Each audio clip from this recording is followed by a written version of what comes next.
Good day everyone. So now I will teach you on how to access EBSCO and Science Direct. First, type login.ebsco.com and then automatically you will see this homepage. Next, find your institution by typing your university name or city.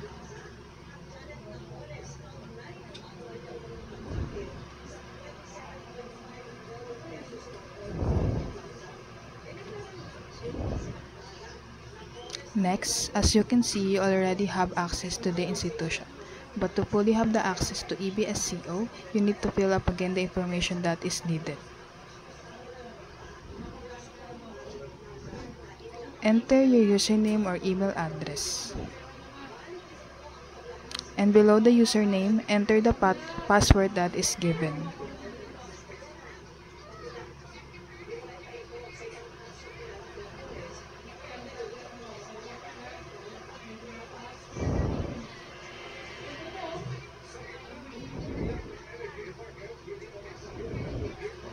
After that, click the sign in button.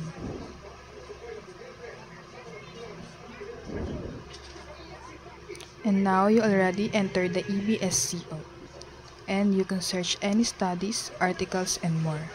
Just like this.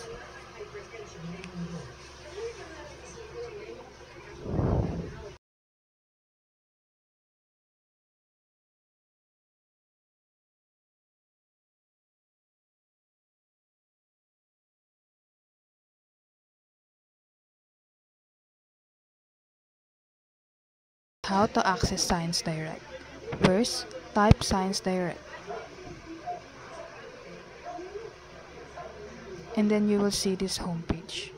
But to be able to access the materials, you must need to log in first. Type your organizational email.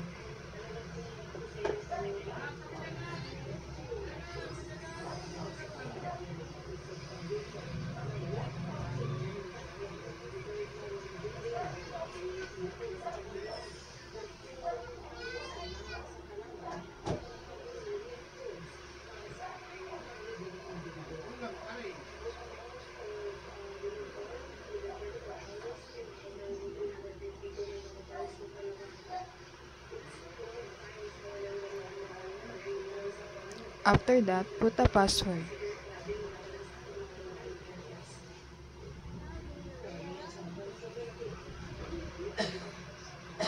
And then click the sign in button.